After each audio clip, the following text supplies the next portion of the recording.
Welcome students, lecture number 37 PS5 406 education psychology. اس میں ہم ایک نیا ٹاپک شروع کریں گے، teaching for self regulation, creativity and tolerance. ٹھیک ہے، سیلف ریگولیشن کیا ہوتا ہے؟ It is the process we use to activate and sustain our thoughts, behaviours and emotions in order to reach out the goals. تو basically self regulation یہ ہوتا ہے کہ آپ نے اپنے آپ کو ریگولیٹ کرنا ہوتا ہے کہ آپ کے تھاٹس، آپ کے بیہیویئرز اور آپ کے ایموشنز کو آپ کیسے سسٹین کریں.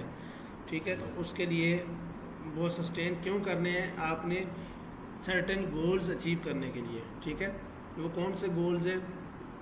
Including self learning of new skill, sustaining old skill, self control, motivating ourselves to attain what we want to attain is self regulation. یہ سیلف ریگولیشن کی پوری ڈیفینیشن ہے.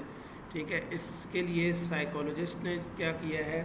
They identified 4 factors that contribute to self regulation. کون سے 4 factors ہیں؟ پہلا ہے knowledge, دوسرا ہے موٹیویشن، تیسرا ہے وولیشن یا ول پاور، چوتھا ہے فیملی انفلوئنس. ڈیفینیٹلی نالج ہوگا تو آپ کے اندر سیلف ریگولیشن آئے گی. ٹھیک ہے، نالج کیا ہے؟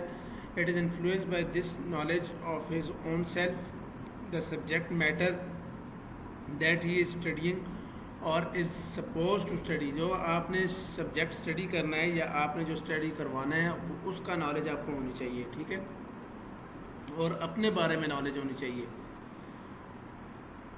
اس کے بعد motivation is an important factor. ہم نے پہلے بھی اس کو ڈیٹیل میں ڈسکس کیا ہے پچھلے چیپٹرز میں. تو وہ بھی آپ کو بہت زیادہ سیلف ریگولیشن میں ہیلپ آؤٹ کرتا ہے. اگر آپ کو اپنے اوپر کانفیڈنس نہیں ہے اور آپ موٹیویٹڈ نہیں ہیں تو اس سے کیا ہوگا کہ آپ سیلف ریگولیشن نہیں کر پائیں گے اور اپنے آپ کو موٹیویٹ نہیں کر پائیں گے. تیسرا ہے ول پاور اور موٹیویشن دونوں انٹرلنکڈ ہیں. They are keep to focused at the task at hand and gain maximum benefits from their effort. تو جو آپ کے اندر اگر ول پاور نہیں ہے، اپنے اوپر آپ کو بھروسہ نہیں ہے اور کرنے کی ہمت نہیں ہے تو پھر آپ کچھ بھی نہیں کر سکتے ڈیفینیٹلی. اس کے بعد فیملیز انفلوئنس. آپ کو فیملی کی سپورٹ بہت زیادہ ضروری ہے. ٹھیک ہے، اگر آپ جو ہے وہ بایو پڑھنا چاہ رہے ہیں اور آپ کی فیملی اگر میتھس پڑھائے گی آپ کو، ڈیفینیٹلی پھر آپ اس چیز میں اتنا زیادہ آگے نہیں جا سکیں گے. جیسے کہ آپ بایو پڑھنا چاہ رہے ہیں تو بایو آپ کی فیملی فار ایگزامپل آپ کو سپورٹ کرے تو پھر آپ کو جو یہ ہوتا ہے کہ آپ کے پیرنٹس اور آپ کی فیملی آپ کے ساتھ ہے تو پھر آپ بہت زیادہ ترقی کر سکتے ہیں. اس کے بعد یہی اس میں لکھا ہوا ہے، parents who themselves are self regulated bring forth children who show self regulation. ٹھیک ہے، جو پیرنٹس سیلف ریگولیٹڈ ہوتے ہیں ان کے چلڈرن بھی پھر آگے سیلف ریگولیشن میں بہت زیادہ آگے ہوتے ہیں. یعنی کہ جو پیرنٹس اپنے بچوں کو انکریج کرتے ہیں کام کرنے کے لیے، ان کے بچے جو ہے وہ بہت برائٹ اسٹوڈنٹس ہوتے ہیں. اچھا، اس کے بعد کریٹیوٹی ہے. Creativity is ability to produce original and appropriate work. آپ نے اپنے دماغ سے ایسی چیزیں سوچنی ہوتی ہیں جس سے وہ کام جو ہے زیادہ آسان ہو جائے. اس کو کریٹیوٹی کہتے ہیں. Psychologist agree that creativity is domain specific. Domain specific کا مطلب یہ ہے کہ کریٹیوٹی جو ہے وہ ایک پرٹیکولر ڈومین کے اوپر ہوتی ہے. فار ایگزامپل اگر آپ نے ٹیچنگ کرنی ہے تو ٹیچنگ ایک ڈومین ہے، تو اس کے اندر آپ نے اپنے کریٹیو آئیڈیاز لگانے ہیں کہ آپ نے اسٹوڈنٹس کو کیسے موٹیویٹ کرنا ہے، اسٹوڈنٹس کو کیسے اپنا نالج کنوے کرنا ہے اور کیسے اپنی تھاٹ تک اسٹوڈنٹ کو پہنچانا ہے. تو یہ تینوں چیزیں اس کے لیے آپ کو مختلف آئیڈیاز اور مختلف کریٹیو تھنکنگ کر رکھنی پڑے گی. ٹھیک ہے، تو یہ کریٹیوٹی ہوتی ہے. تو creativity is observed to be related in divergent thinking. Divergent thinking کا یہی مطلب ہے کہ آپ نے صرف ایک جگہ پہ فوکس ہو کے نہیں رہنا کہ یہی میتھڈ ہے.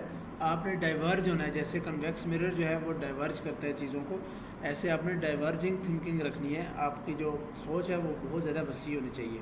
ڈائیورجنگ تھنکنگ کے لیے 3 چیزیں ضروری ہیں: اوریجنلٹی، فلوئنسی، فلیکسیبلٹی. ٹھیک ہے، ڈائیورجنگ تھنکنگ میں یہ ہوتا ہے کہ نیو یا اوریجنل چیزیں جو ہے وہ موڈیفائی ہو کے سامنے آتی ہیں. فلوئنسی میں یہ ہوتا ہے کہ آپ نے وقت کے ساتھ ساتھ اس تھنکنگ کو چینج کرنی ہوتی ہے. اور فلیکسیبلٹی اس تھنکنگ کے اندر آپ نے فلیکسیبلٹی بھی رکھنی ہوتی ہے کہ اس کے اندر چینجنگ بھی آ سکتی ہے، یہ نہیں کہ بس جو میں نے سوچ لیا بس یہی ہے. ٹھیک ہے. اس کے بعد برین اسٹارمنگ ہے. برین اسٹارمنگ میں یہ ہوتا ہے کہ it is a process of generating different ideas without stopping to evaluate the practicality of those ideas. میں اصل میں تیز پڑھ رہا ہوتا ہوں تو بعض اوقات انگلش پھنس جاتی ہے. اچھا. Evaluation discussion and criticism in brainstorming sessions are postponed for later. Divergent thinking and brainstorming are usually lead. Brainstorming یہ ہوتا ہے کہ فار ایگزامپل آپ کو ویسے بھی پتہ ہوگا برین اسٹارمنگ کا کہ آپ اپنے اسٹوڈنٹس کی جب برین اسٹارمنگ کرتے ہیں کہ آپ نے اپنے اسٹوڈنٹس کو جب ایک چیز پہ ایگری کرنا ہوتا ہے تو اس کے برین میں وہ چیز آپ کسی نہ کسی طریقے سے ڈالتے ہیں. ٹھیک ہے. یعنی کہ آپ اس کا برین جو ہے وہ موڈیفائی کر رہے ہوتے ہیں اس چیز کے لیے. ٹھیک ہے. اس کے بعد میجرمنٹ آف کریٹیوٹی. دو طرح کے ٹیسٹ ہوتے ہیں کریٹیوٹی میجر کرنے کے لیے. ایک وربل ٹیسٹ. ٹھیک ہے. For example a person is instructed to think as many uses of an object as possible. یہ وربل ٹیسٹ ہے آپ کا کہ آپ کے سامنے ایک آبجیکٹ رکھ دیا جائے اور اس کی یوزز آپ نے بتانی ہے. نیکسٹ ٹیسٹ ہوتا ہے وہ گرافک ٹیسٹ ہوتا ہے. Person might be given a drawing and asked to generate as many different shapes from it as possible. یہ دو طرح کے ٹیسٹ ہوتے ہیں.